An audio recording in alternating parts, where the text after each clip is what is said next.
Desregular a fondo la economía, hacer privatizaciones para sacarnos las nefastas empresas del Estado de encima, abrir la economía y cerrar el Banco Central. Con este conjunto de reformas, Argentina, en 15 años, podría estar alcanzando niveles de vida similares a los que tiene Italia o Francia. IPC en Italia, que lo estábamos esperando, 11,6%. El IPC armonizado al 12,3%. Ojo Italia, como punto centro de la inflación, deuda, Banco Central Europeo, porque la situación, sobre todo vía inflación, se está deteriorando de una manera bastante acelerada. Gases lacrimógenos en las calles de Nantes. Aquí, en el Día del Trabajador, queda patente que los franceses aún no han cejado en sus protestas contra los planes de pensiones del presidente Macron. Como muchos otros en Francia, esta estudiante se siente ignorada por la política. Elegimos a representantes que se suponía que debían escucharnos y nos damos cuenta de que en realidad no se nos escucha, porque éramos muchos en la calle y estas reformas fueron adoptadas a la fuerza. Eso es injusto. Enfrentamientos también en París. Según el Ministerio del Interior, 112.000 personas participaron en las manifestaciones. En las 2 últimas semanas, las protestas se habían enfriado un poco, pero ahora resurgen con fuerza. El presidente francés nunca tuvo un peor índice de popularidad. No existe duda de que la población en Francia está descontenta.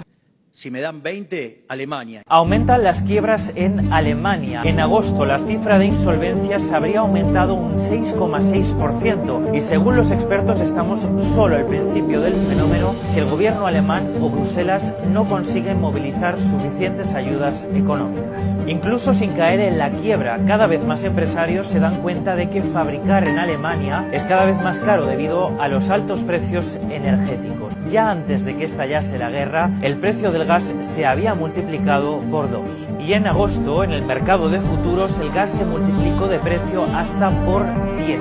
¿Está entonces Alemania ante una ola de quiebras? ¿Cambiará el país para siempre después de este invierno?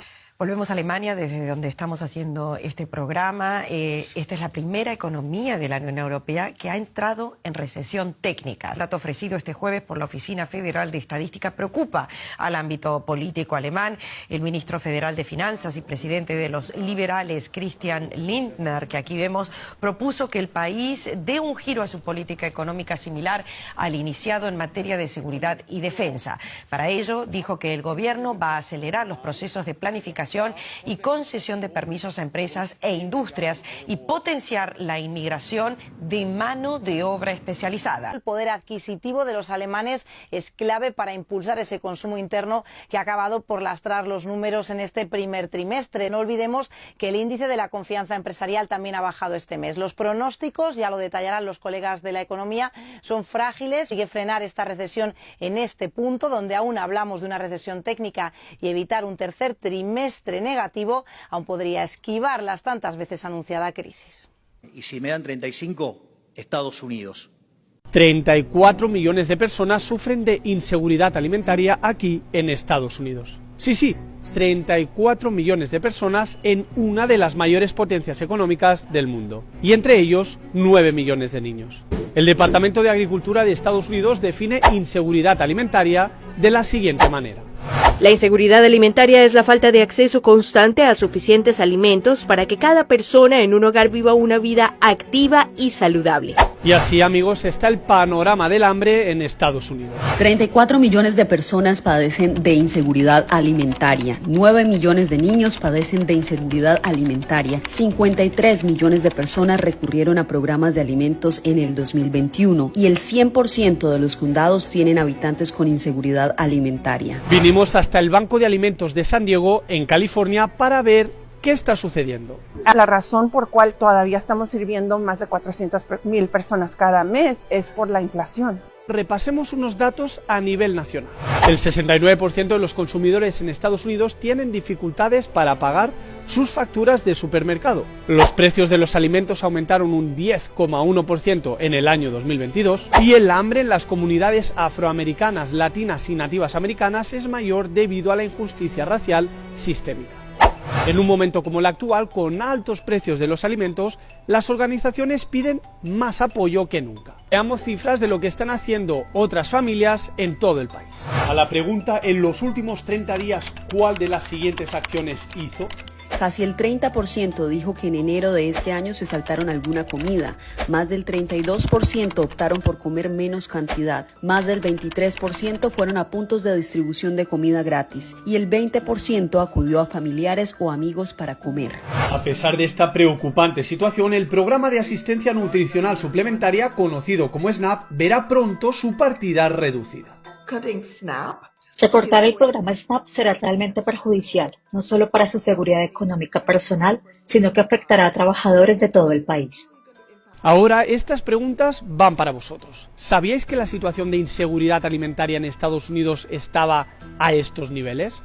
En su más reciente reunión, algunos funcionarios de la Reserva Federal sugirieron que existen indicios de que se podría mantener elevada la inflación y era una razón clave por la que esperaba el aumento de las tasas de interés. Eso es en temas económicos, ¿no? Que estamos hablando de que este año se espera que la economía se complique aún más. ¿Será que vienen más aumentos en las tasas de intereses o habrá más desempleo? Para que la gente entienda, la preocupación principal de la Reserva Federal son dos. Por un lado, la inflación está fuerte, está alta. Por otro lado, hay otro riesgo, que no vaya a subir tanto la tasa de interés que vaya a ralentar la economía, afectar la economía y por tanto genere una recesión aguda afectando el mercado laboral. No hace que baje por el momento y por tanto la señal es que seguirá bajando, subiendo la tasa de interés interbancaria. Hay que compararlo con el costo que te aumenta el tener que pagar más interés, porque acuérdate que el costo de dinero está más alto, en parte a consecuencia de las políticas de la Reserva Federal. Vamos ahora a los Estados Unidos porque el gobierno de ese país está a punto de quedarse sin dinero. El 1 de julio ya no va a tener para pagar sueldos, para pagar servicios, para pagar la deuda. Así lo advirtió la secretaria del Tesoro de los Estados Unidos, Janet Yellen, en una carta que envió al Congreso. Y por ello le pidió a los legisladores que eleven el techo de endeudamiento, es decir, que Estados Unidos pueda contratar más deuda para poder cumplir con sus compromisos. Y para tratar de solucionar esa situación, el presidente Biden invitó a la Casa Blanca a los líderes demócratas y republicanos a la Casa Blanca.